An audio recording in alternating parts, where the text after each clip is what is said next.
0, 1, 2, 3. Let's get started. Okay, so today we're going to be talking about setback. Now, this is a very extreme example of setback. As you can see here, the round is smashed really far down into the case. And obviously this is not how it's supposed to look. This is actually a fairly unsafe condition. Like, you wouldn't want to necessarily just rechamber this round and fire it because having setback will cause a significant increase in chamber pressure. So we're going to talk about how this happens, and we're going to talk about how you can fix it pretty easily, whether you've got the tools or not, because you can actually make them yourself pretty simply. And you know, you could buy it off Amazon as well, but you might as well make it. So I've got two of these rounds. These both occurred during the filming of the Mach 11 video, and I figured I might as well just talk about setback because you've probably all experienced it, and if you haven't, then at least now you'll know what to look for in the future. So in this case, what caused the issue was the magazine that I was using was a printed magazine that I made myself, and with printed magazines, you often have to do minor adjustments to get them feeding properly. The magazine that I was using was not adjusted properly, and so it was not, I was having feeding issues. And if you go back and watch the Mach 11 video, the later clip, I think it's at like 9 or 10 minute mark, I talk about that magazine not feeding correctly, and that's where both of these occurred. Okay, so the round, you know, got pushed from the magazine into the bottom of the barrel. So instead of going into the chamber, the tip of the round basically got jammed on the bottom of the barrel, and the bolt just, you know, smashed the whole thing and compressed it instead of, you know, feeding it properly into the chamber and going into battery. And that happened twice. And it was just because that one magazine. I haven't actually even fixed that magazine yet. I have to adjust it. I've got a different printed magazine that is working really well, so I've just kind of been using that one for all of my stuff. But that's how it can happen all at once. If you have a misfeed where, you know, the round doesn't go into the chamber and just gets stuck on either the feed ramp or on the bottom of the barrel, the energy of the bolt coming forward, you know, the momentum, whatever, can be enough to just hammer the whole thing and give you a very severe case of setback like what I've just shown you. A more common thing that people see is, you know, just minor setback. Like if you're chambering the same round over and over and over again, you'll often see that the bullet will be getting pushed farther and farther into the case slowly over time.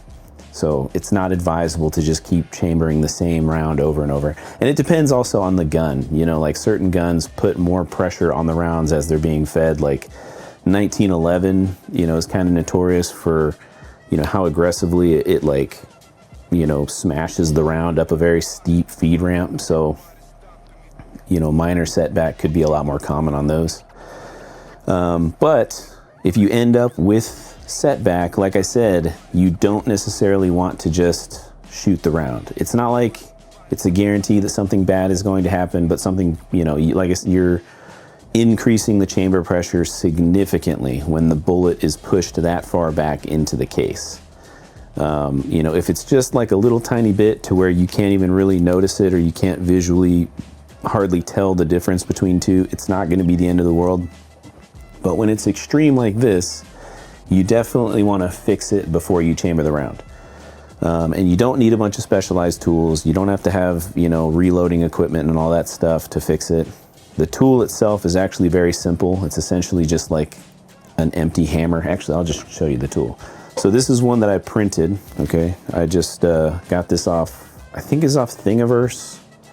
I'll make sure to link the file on the Patreon for free so that you guys can find it. But essentially this little device, the round goes in here, and then this goes, it closes up like that, and then you just smash, it's like you hammer it. Normally there's supposed to be a little, you're supposed to put like a handle in here so that you can actually hammer it like that. You just, and this is actually, the purpose of this normally is to fully remove the round from the case. And the reason why it's enclosed is so that when the round comes out, when the bullet drops out, this will catch the bullet and all of the black powder. So I'm just using it in order to fix the setback. Okay, so I'm not actually going to use this to remove the bullet entirely. I'm just going to use it to fix the issue that I'm having. So hold on, let me set this up real quick. So as you can see, there's a little lip and it grabs onto the bullet here, or it grabs onto the round, the casing, and then the bullet is facing down, right? And it just kind of locks in place. And then all you got to do is find some kind of hard surface to bang it on. So in my case, I'm just going to grab what I've been using, which is, hold on. Okay. Now, just for clarification, this is not my hammer. My wife owned this hammer before I met her, and this is the first time I've ever found a use for this tiny little thing. But essentially, I'm just gonna bang this like that. And all you're doing is you're literally just using momentum, and it's gonna slowly work that round out. So you gotta whack it pretty hard. It's better if you have the handle on it, because then you're not using your hand, but essentially you're gonna wanna just check it every once in a while to make sure. So right now, it's already come out a significant amount, you see? Like, that's actually pretty close to good already. But we're just gonna give it a couple more whacks just to be sure. Yeah, see, that's probably good right there. So I'll show you what this looks like now compared to what it looked like before. So here you can see the one that's been fixed and the one that is yet to be fixed. So we're just gonna set this down right here. I'm gonna throw this other one in here real quick. We're gonna do the exact same thing for the second round. And you gotta check pretty often, because like I said, this tool is designed to completely remove the bullet from the casing, which is not what I'm trying to do. So you don't wanna like smash on it and then just not check it, because you might just end up completely removing the bullet. We're getting close already. Okay, there we go. Oh, I just broke it. That's all right. I can print a new one. Like I said, this is printed, and I was I pulled a little too hard, because the way that it grips is it just does that, you know? But yeah, that's all right. That's my bad. Whew. We're doing it live. We're doing it live. So, as you can see, now here we go. We have two fixed 9mm cartridges ready to fire. Problem solved. The tool that you can use for this, you can buy them on Amazon for like 15 bucks. They're very cheap. But if you've already got a 3D printer, why not just print it? Like, this main body is basically never gonna break. I printed this one out of PET CF. This thing's never gonna break. The only reason that this thing just broke on camera is because I was pulling too hard to pull it apart. Although I printed this out of PET CF as well. This would probably be better printed out of like nylon or something with a little more give, you know, a little more elastic, because PET CF is very stiff, you know, very brittle, as you just saw.